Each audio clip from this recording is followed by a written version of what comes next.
Fala pessoal, estamos aqui com o André Mazini, coordenador do Mídia Ciências, certo? Coordenador geral, né? Estamos aqui com mais um podcast, Vozes Cidadãs. E conta um pouco dessa experiência do senhor da Mídia Ciências, como foi a descoberta da Mídia Ciência? Como que foi tudo isso? Como você pensa, você e demais, né? Pensaram em criar o Mídia Ciências. Como que foi isso? Tudo bem, pessoal? É um prazer estar com vocês aqui. O Projeto Cidadania Viva eu conheço há um tempo, acompanho, admiro, então parabéns.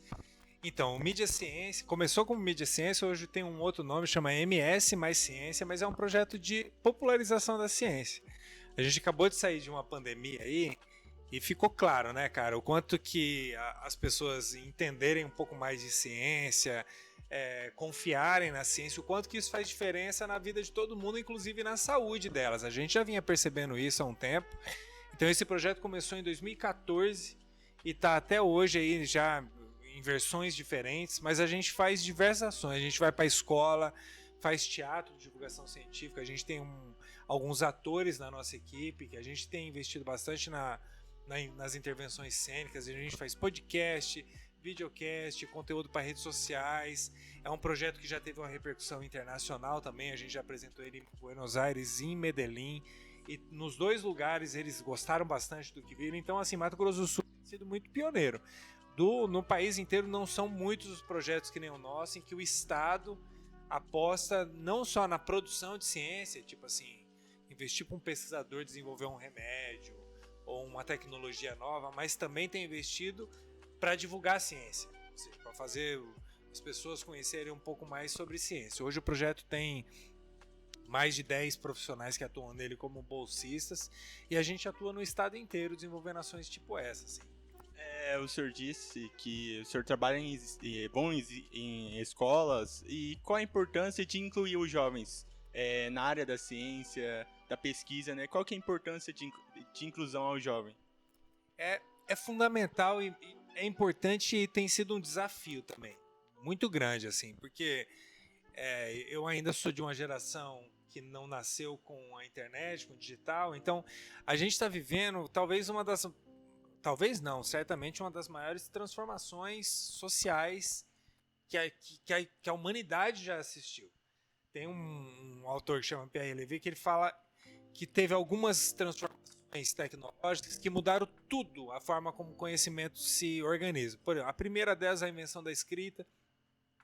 Depois ele marca como a invenção da prensa tipográfica, que permitiu que os livros ficassem mais baratos, né? Então popularizou o conhecimento. E agora, uma outra grande transição que é a internet. Então, o desafio para a gente tem sido assim, a galera da idade de vocês, já nasceram com internet, tem um jeito de aprender diferente, tem um jeito de lidar com conhecimento diferente, tem um outro ritmo, uma outra velocidade, que é uma velocidade impressa pelas redes sociais, né? Então ali a gente está acostumado a obter informação, conhecimento, entretenimento muito rápida, e a ciência não dá para divulgar a ciência de uma maneira tão rápida e superficial. Então esse tem sido um grande desafio. Como que eu falo de uma coisa complexa, que nem ciência, que nem vacina, que nem qualquer outro tema científico, no tempo de um Rios, no tempo de uma história. Então a gente tem tentado desbravar soluções criativas, porque no meu curso fiz jornalismo na Universidade Federal, ou seja, aprendi a comunicação social no jornalismo em 2006, em que começou o Orkut, né? Então, o que eu aprendi já não se aplica muito para a forma como vocês aprendem informações. Então esse tem sido um desafio, por isso que a gente tem usado artes, assim. Então, nos comunicar com os jovens talvez seja o nosso grande desafio. Nosso grande desafio. Sim, eu acho que teve uma fala aí que você falou que são ensinos diferentes, né? Tanto de uma época para outra. Hoje é bem mais tecnológico, né? Bem mais avançado, vamos dizer assim, né? E qual é o impacto das iniciativas da divulgação científica no interesse dos jovens pela ciência? Acho que o impacto é a gente tomando mais vacina, o impacto é a gente entendendo, fazendo uma faculdade, por exemplo. Uma das partes importantes que a gente tem feito no nosso projeto é estimular os jovens a não pararem de estudar depois do ensino médio. Né? No Brasil hoje tem uma pesquisa que fala que a média das pessoas que fazem uma graduação, que completam a graduação, elas ganham em média 4 vezes mais do que as pessoas que só têm o ensino médio. A gente chegou a fazer uma pesquisa dessa pessoalmente entre indígenas egressos no curso da UEMS, porque hoje a Universidade Estadual é a única do Brasil que tem reserva de vagas para indígenas em todos os cursos. Tem outras universidades que têm cotas para cursos específicos.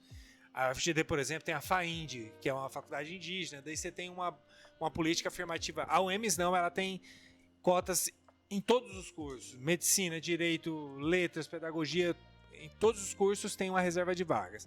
A gente fez em 2017 uma pesquisa comparando a renda de indígenas que se formavam entre a média geral, identificada pelo IBGE, e os índios os indígenas que a gente entrevistou ganhavam 17 vezes mais, em média. Então, você falou da importância de falar de divulgação científica e de fortalecer. Para além de conhecer a ciência em si, estar preparado para não cair numa fake news qualquer científica, estimular que os jovens façam uma universidade, façam uma faculdade, continuem estudando, façam uma pós-graduação, significa uma melhora de vida direta social dele e da família inteira. E o que a gente tem visto nos cursos de todas as universidades é uma evasão aumentando muito grande, muito curso que às vezes não consegue preencher o número de vagas. E eu estou falando de universidade pública, não estou nem falando das privadas, que você poderia ter um argumento financeiro, né? A pessoa não consegue pagar. Mas mesmo nas públicas a gente tem visto vagas sobrando. Então a divulgação científica nesse sentido surge também para estimular os jovens a continuarem estudando e ter uma qualificação profissional que vai representar uma melhora de vida para ele e para a comunidade dele. Sim, sim. E qual é o papel das redes sociais na divulgação de ciência entre os jovens? O papel de ajudar e de estragar, né? É uma faca de 2 legumes, né? Que a gente brinca. Porque a rede social ela opera numa dinâmica diferente que a ciência ou que a educação. Porque quando eu falo de educação, de ciência, eu estou falando de algo que vai para sua racionalidade. Ela vai tentar te captar ou tentar te convencer pela razão, vai te apresentar argumentos, hipóteses, como que a pesquisa foi feita, se ela foi comprovada, se ela não foi. As redes sociais não operam nessa dinâmica. As redes sociais operam na dinâmica da emoção. Porque o cliente da rede social não somos nós. O cliente da rede social é o anunciante. Nós somos o produto da rede social. E como que ela ganha, como que ela consegue ganhar a nossa atenção? Porque o grande objetivo de alguém que desenvolve um algoritmo de rede social é te manter naquela rede social o maior tempo possível, para que ele consiga mostrar os anunciantes fiquem felizes e dê mais dinheiro para eles. Então essa é a dinâmica. Qual forma que é mais eficiente para atrair a sua atenção? A emoção.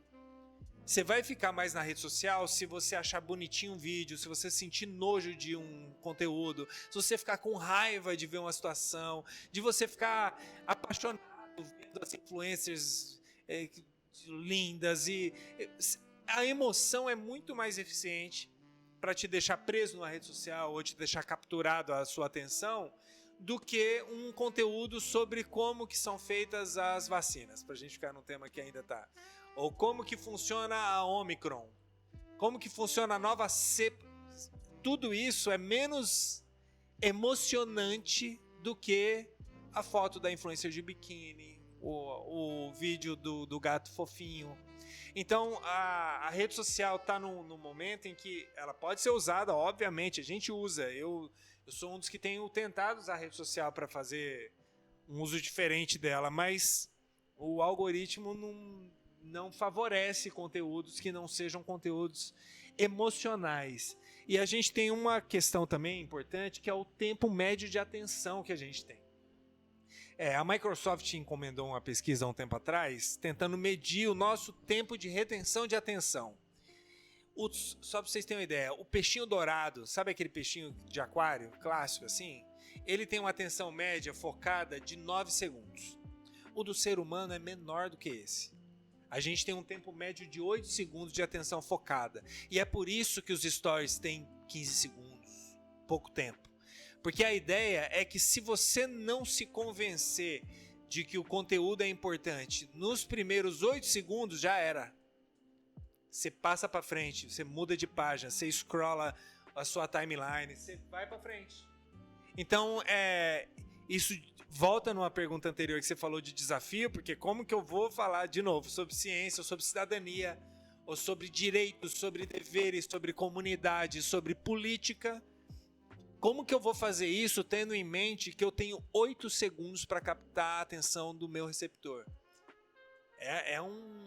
É bem complicado, assim. Então, as redes sociais para a gente representam hoje tanto uma possibilidade de alcançar um público maior do que a nossa bolha, porque dá de fato. A gente esses dias a gente publicou um vídeo, a gente não tem uma rede social com tantos seguidores, mas o vídeo de repente está com 50 mil visualizações. Você imagina o quanto que eu teria que gastar em mídia paga para alcançar essa mesma quantidade de pessoas? Muito dinheiro, mas eu também consigo eventualmente alcançar isso de graça via redes sociais. Ao mesmo tempo, eu tenho essa dificuldade de lidar com o receptor que tem 8 segundos para eu convencer eles de que o meu conteúdo é importante e interessante. E hoje em dia tem muita falta de desinformação, né? E como a desinformação e as notícias falsas afetam a compreensão científica dos jovens? Como a desatenção? A desinformação. A desinformação? A desinformação é um vírus, cara. É um vírus, é um problema social como poucas vezes a gente enfrentou. Assim, e é um vírus que a gente tem até, vou fazer um merchan pro pessoal da Cidadania Viva acompanharem o Papo de Ciência, um podcast que a gente está produzindo também. Eu fiz uma comparação que eu acho bem válida. Assim, voltando para a pandemia, porque esse é um exemplo que está fresco na nossa memória, né? A gente sabe que como que se controla um vírus que nem a Covid, você tem que ter um índice de pessoas vacinadas grande, certo? Para o vírus não se espalhar. Então, a informação, se eu comparo ela como um vírus, e eu acho que ela é bem equivalente ao vírus, você só consegue controlar ela quando eu tenho uma grande parcela da população preparada para resistir àquele problema. E hoje, como está todo mundo nas redes sociais, e as redes sociais simplesmente não têm uma regulação, não tem uma capacidade de você falar o que pode e o que não pode, você não tem direito nem lei para punir ou para regular o que acontece, você tem uma dificuldade de conter os danos que essa desinformação gera.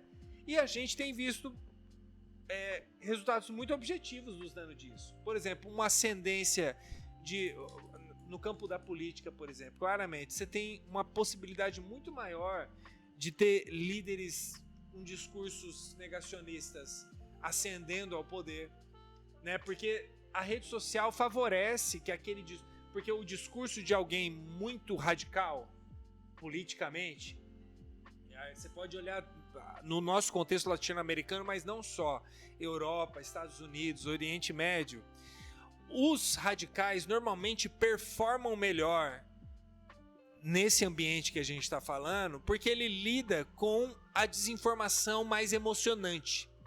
Aquilo que a gente estava falando, de captar pela emoção, é muito mais fácil eu captar a emoção de alguém com um discurso ultra radical sobre alguma coisa, tipo, tem que matar, sei lá, alguma coisa, do que alguém que vem e fala, não, a gente tem que fazer uma política pública para melhorar a segurança.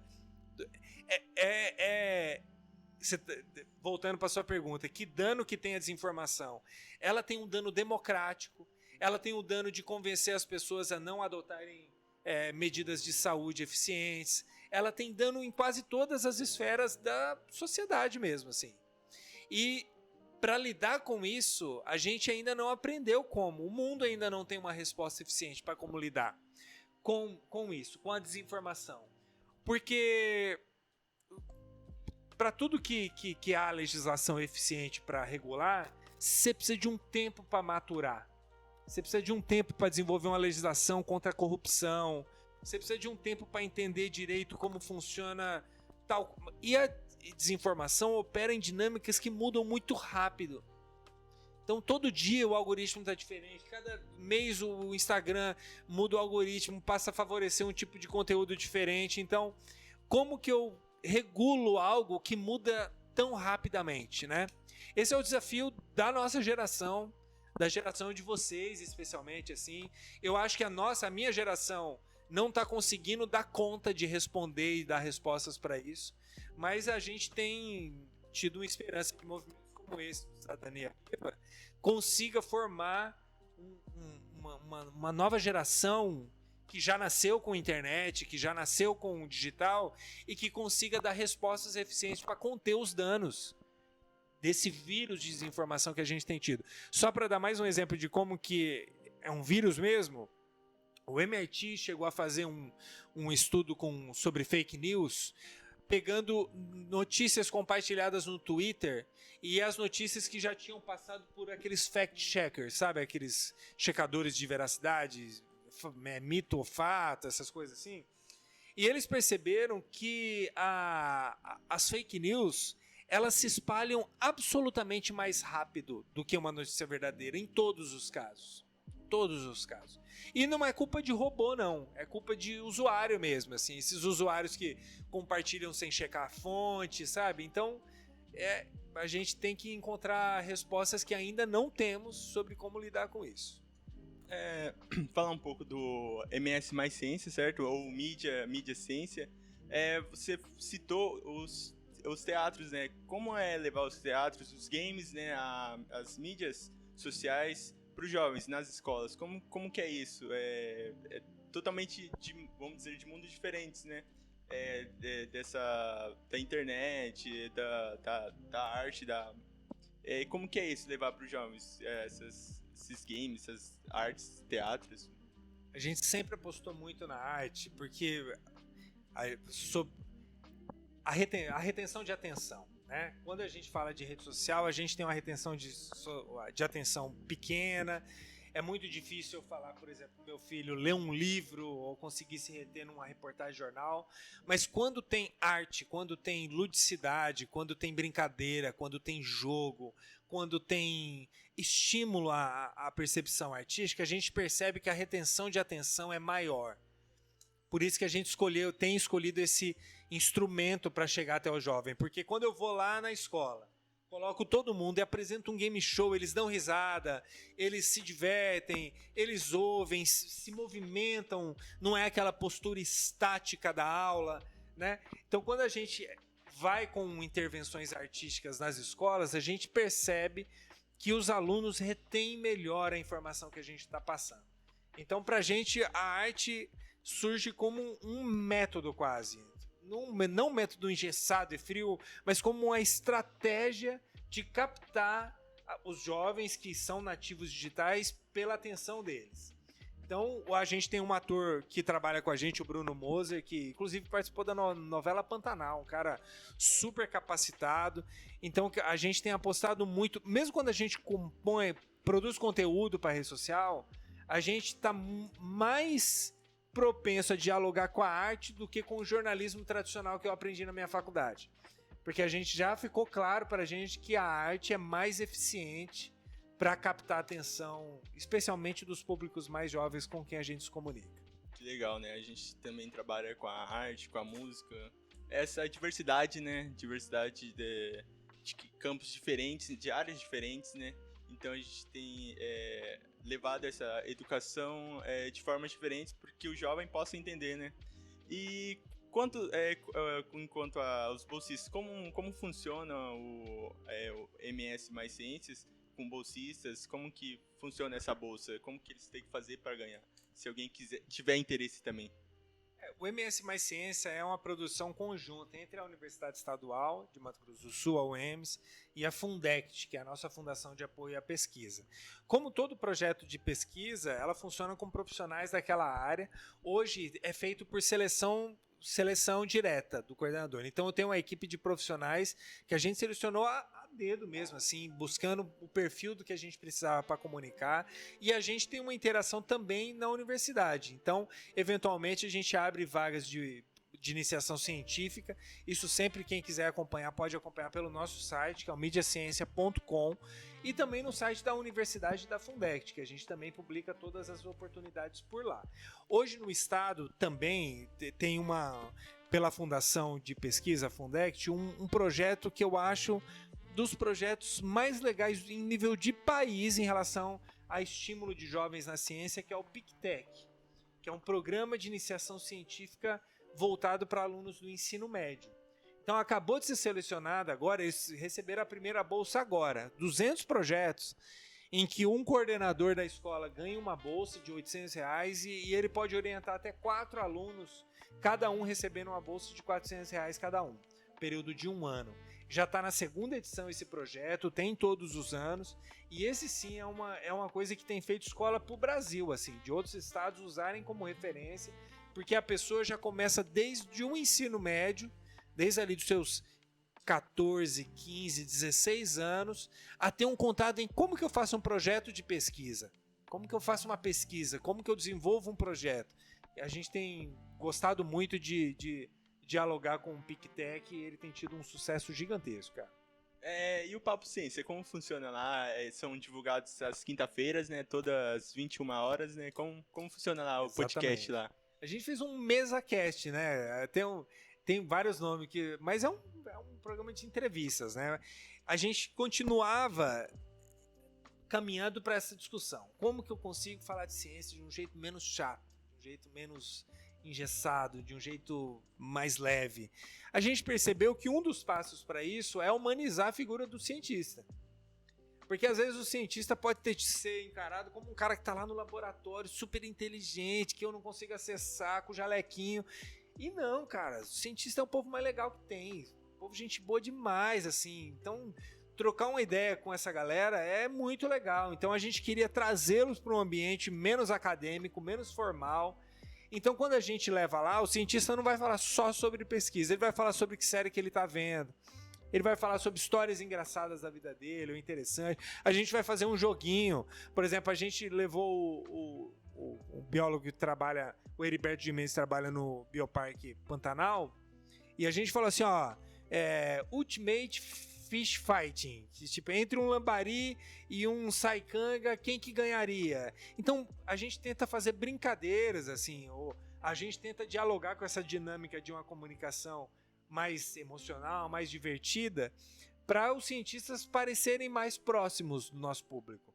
Então, o podcast, essa primeira temporada, tem 7 episódios que já estão todos gravados, estão indo na rede educativa toda quinta-feira às 9h, e também nas nossas redes sociais, Mídia Ciência, quem quiser pode acompanhar.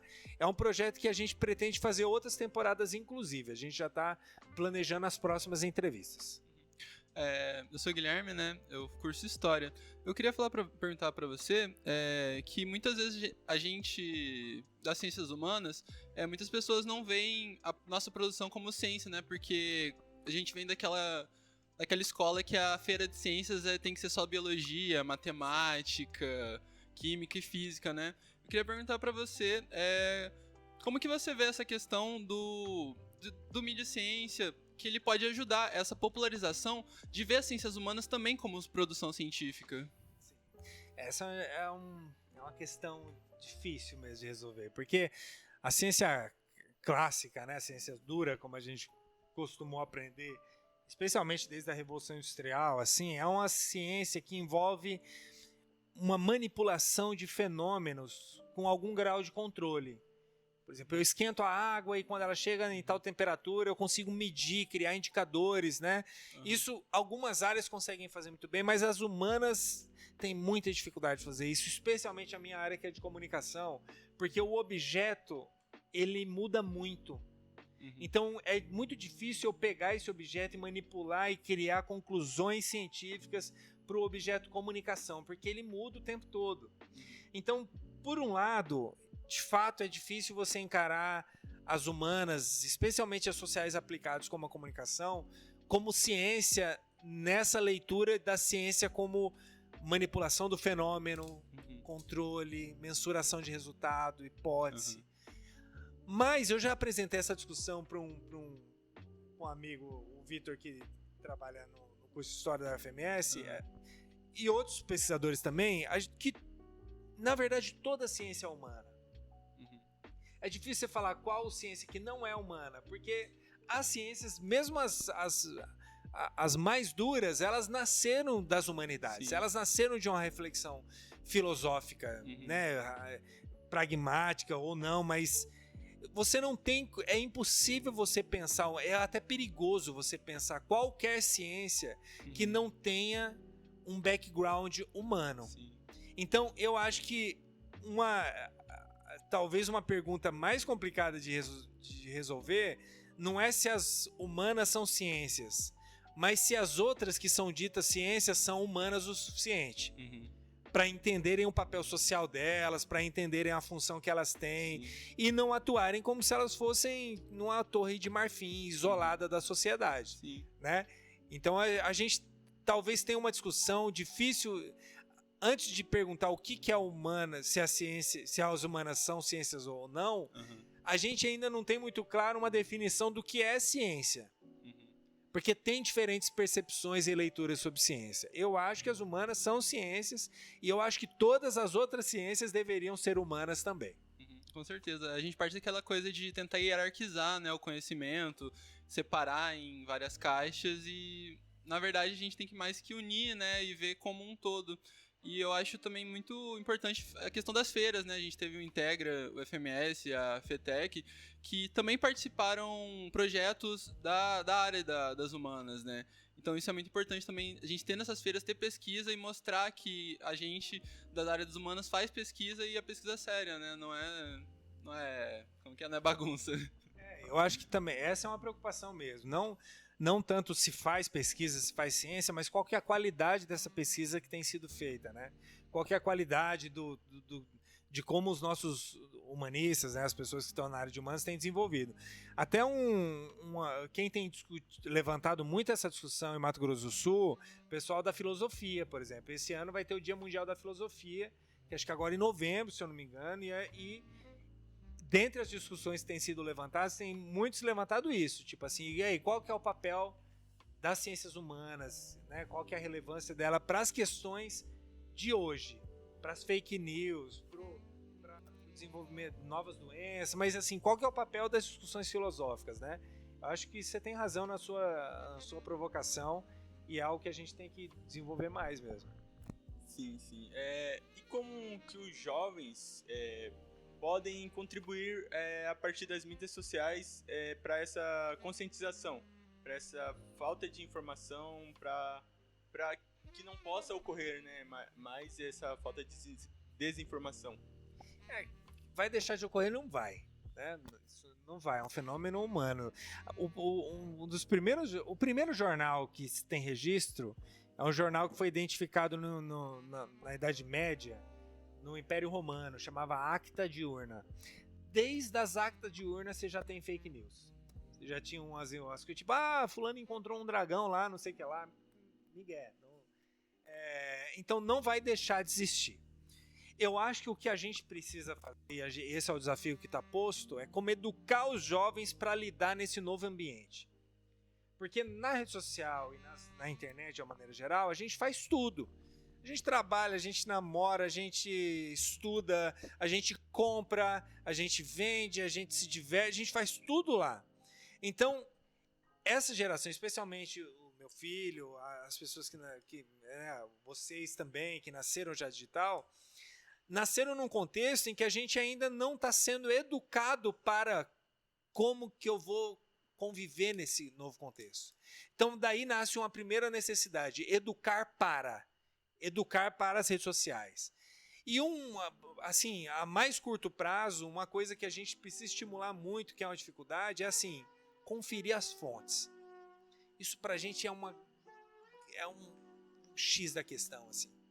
Porque a internet, ela, especialmente quando eu tô no nível do meme ali, uma das características do meme é não ter uma autoria certa. Parece que surge, brota aquele fenômeno de comunicação. E isso sim é muito perigoso, né? O que você recebe pelo WhatsApp, sem conferir. Então, se eu pudesse dar uma grande sugestão para como a gente se comporta, checa a fonte. Confirma de onde veio, checa de novo, checa outra fonte, vendo, e de preferência fontes confiáveis, né? Porque você vai, às vezes a pessoa fala, não, eu vi onde? No blog sapocurioso.com. A gente precisa ainda ter uma hierarquia das fontes, de saber onde procurar, de ter essa autonomia, e isso só vai acontecer quando a gente aprender isso. Porque, ok, eu tô falando, checa a fonte, daí você pode falar, mas qual fonte? Porque tem um monte, né? A gente acaba tendo que ter curadores de informação também, né? Um professor que a gente confia, uma pessoa que a gente sabe que vai vir, mas é fundamental saber de onde vêm as informações. Eu queria perguntar também que eu vejo no papel do Mídia Ciência, essa questão de divulgação científica, é muito importante a gente sair daquela questão de só colocar em jornais científicos, né? Porque muitas vezes a população não tem acesso, não tem essa cultura de ir até revistas científicas para ir procurar esse conhecimento, né? Uma questão mais acadêmica. Eu queria perguntar para você quais são as barreiras, quais são as maiores barreiras de você conversar com a população em geral referente a pesquisas científicas? Eu acho que existe uma dificuldade de linguagem, Guilherme. Dificuldade de linguagem mesmo, de gente que consiga traduzir a ciência para uma linguagem que as pessoas consigam entender. Isso não é fácil, né? Por exemplo, se eu posso receber um palestrante americano aqui mais incrível que existir. Se eu não conseguir entender o que ele está falando, não tem nenhuma validade. Então, acho que tem crescido essa percepção de que a gente precisa ter tradutores de ciência. E eu acho que por isso que é fundamental o que vocês estão fazendo aqui, né?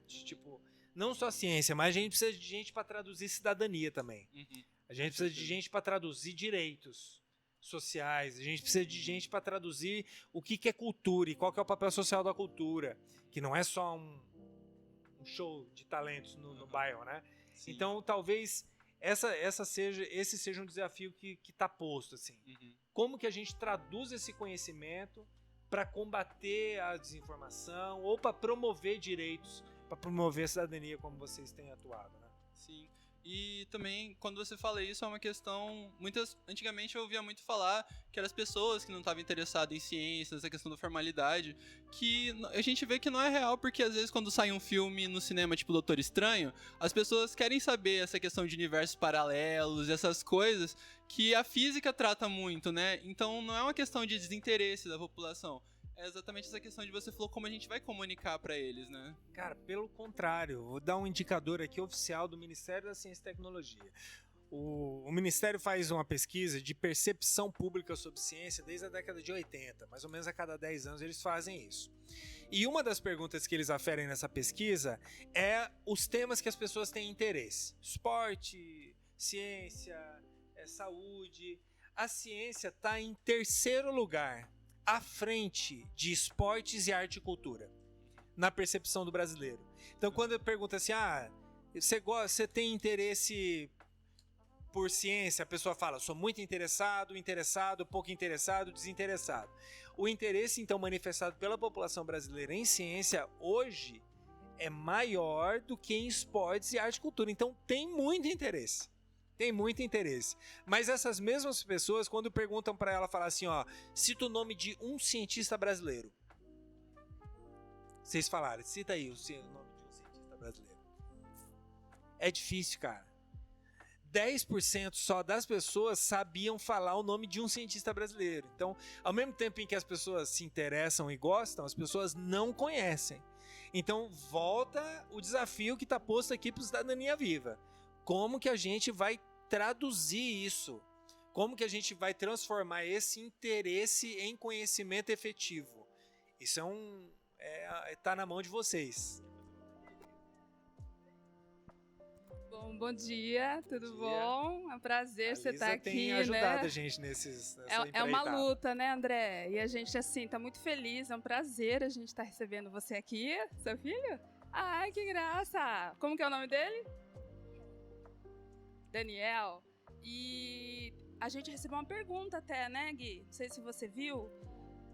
Depois eu vou até dar uma olhadinha de novo, que a pessoa está perguntando, vou perguntar para você. Mas em relação à desinformação e do aumento da desinformação, sobretudo em relação às vacinas, né? E isso tem uma pegada ideológica também, né? Numa questão assim de por que desinformar a população, né, por meio da ciência é algo que tem ganhado espaço, infelizmente, né? Principalmente no ambiente digital. Essa seria a minha pergunta. A ciência não é fria, né? Ela é política, ela é ideológica. A pessoa que faz ciência não é um robozinho que faz as coisas, não é. E no Brasil a gente tem um histórico bem grave até nisso, porque nós somos o país mais escravocrata do mundo, né? De todos. E por muito tempo existia uma tentativa de se justificar isso pela ciência, pela eugenia. Como se a ciência comprovasse que existem diferenças justificáveis entre brancos e negros. Então, o que você está falando é totalmente verdade, Lisa. Assim, isso na pandemia ficou claríssimo. O quanto que o componente ideológico às vezes pode afetar o impacto que a ciência e esse discurso têm sobre a população. Porque, de novo, eu estava falando da pesquisa do Ministério de Ciência e Tecnologia, as pessoas falam que têm interesse em ciência e as pessoas falam que confiam nos cientistas. O cientista é também o terceiro profissional que as pessoas mais confiam, fica só atrás do médico e de outro que eu não me lembro qual é, mas as pessoas confiam no cientista. Então, se aparece um cientista que fala assim, ó, faz ozonioterapia que você vai curar do câncer, muita gente vai acreditar nessa pessoa, porque as pessoas acreditam que o cientista está falando é verdade. Então, quando eu tenho um cientista comunicando uma desinformação, como a gente viu tão claramente agora na pandemia, o dano social disso é gigantesco. É gigantesco, assim. Então, a gente estava até compartilhando um pouco dessa angústia, Lisa, de como que eu consigo separar o conhecimento público confiável de um conhecimento ideologicamente contaminado. E contaminado eu estou falando no termo pejorativo mesmo, contaminado não só de afetado, porque tem muito, quando vai para essa área de saúde que envolve uma desinformação que pode matar uma pessoa, a gente está falando de fato de algo que é contaminante, que pode matar, né? Então, assim, o desafio está com a gente mesmo de encontrar mecanismos de combater isso, e é urgente, né? A regulação das mídias é um caminho, mas não só. Né? Uma das coisas que eu tenho defendido pelo projeto é que os cursos que formam cientistas nas ciências mais duras, tipo física, matemática, biologia, sei lá, eles também precisariam ter esse tipo de discussão que a gente está tendo. Esse tipo de formação sobre o papel que eles têm como comunicadores também, como influenciadores também. Porque eles estando na rede social ou não, eles são influenciadores, eles influenciam pessoas, né? E influenciam pessoas que vão confiar neles. Então, como que a gente equaliza isso? A gente tem tentado descobrir. Estou aproveitando aqui, né? Mas o que você acha, né, de programas como Cidadania Viva, que trabalha a educomunicação, e a gente também, dentro da educomunicação, tem a questão da educação midiática, né? Que é essa educação mesmo para tentar ter habilidades para localizar, selecionar e entender que aquilo é uma desinformação. Você acha que realmente o governo pode investir mais nesse tipo de programa, além dessa questão da regulação, né? Do ambiente digital, se políticas públicas nesse sentido são um incentivo também para melhoria, né? Até do cidadão ter mais habilidades para que ele possa realmente identificar uma desinformação, algo assim. Eu acho que projetos que nem o Cidadania Viva são tipo um farol que aponta para onde que a gente tem que caminhar. E precisa, inclusive, chegar ao ponto de superar o status de um projeto, de algo temporário, que está desenvolvendo algumas ações pontuais, e precisa caminhar ao ponto de virar, de fato, política pública, né? Uma política consolidada na legislação. Aliás, o Cidadania Viva e isso é uma virtude do nosso Estado, né? O nosso Estado tem sido bem vanguardista em relação a isso. Quando ele institui um projeto como Cidadania Viva com força de lei, e não como um projeto que tem data para acabar, ele está mostrando que encara isso com a relevância de uma política pública. Então, esse tipo de projeto, ele tem que caminhar ao ponto de não virar mais projeto. Né? A educação midiática é fundamental. Como que eu posso abrir mão de educar uma criança que cresceu com a internet, com as redes sociais, de como que ela vai se comportar naquele meio, como que ela vai se defender de uma informação falsa, como que ela não vai colocar a segurança e a saúde dela em risco diante de um processo de desinformação. Isso passa pela educação, isso passa pela política, isso passa por muita coisa que são projetos como esse, como o MS Mais Ciências, são projetos como esse que vão ajudar a orientar os tomadores de decisão no nível executivo, governador, prefeito, diretores de escola, pais de família, mães de família. Como que eu vou preparar essas pessoas? Isso precisa estar muito mais enraizado na nossa cultura do que simplesmente ações pontuais, né? Então, por isso, de novo, eu encaro com muita empolgação projetos como o Cidadania Viva, esperando que ele seja, em breve, muito mais do que um projeto, uma política, um jeito de se movimentar social mesmo. Eu quero agradecer em nome do programa Cidadania Viva, eu quero agradecer ao senhor pela entrevista. Muito obrigado por ter aceito, obrigado a Lisa, obrigado ao Guilherme, o Jefferson que está gravando ali e o Adenailson também. Obrigado pela participação, tá? A gente agradece. E muito obrigado que você possa estar vindo aqui nos próximos podcasts também. Muito obrigado, tá? Eu que agradeço a Lisa, parabenizo pelo trabalho excelente que ela tem desenvolvido aqui no Cidadania Viva, o Marcelo Miranda, o secretário de Cultura, a Viviane também, que tem desenvolvido um trabalho excelente. Vocês estão muito de parabéns mesmo. Eu gostaria, inclusive, que a gente consiga trabalhar mais junto, né? Fazer ações em conjuntos aí, porque a gente está lutando na mesma trincheira, né? Então, obrigado para vocês, parabéns e bora continuar tentando traduzir ciência com a gente. Parabéns pelo MS Mais Ciências e o Papo Ciência também, né? Que Exatamente. sai toda quinta-feira às 21 horas. 21. E deixar o merchan, todo mundo seguir também o projeto Mídia Ciência no Instagram. Qual é o YouTube também? Em YouTube. Procurando Mídia Ciência, vai encontrar em todas as plataformas. Fechou. Muito obrigado, tá, pela entrevista e ficamos por aqui com mais um Vozes Cidadãs. Valeu, pessoal.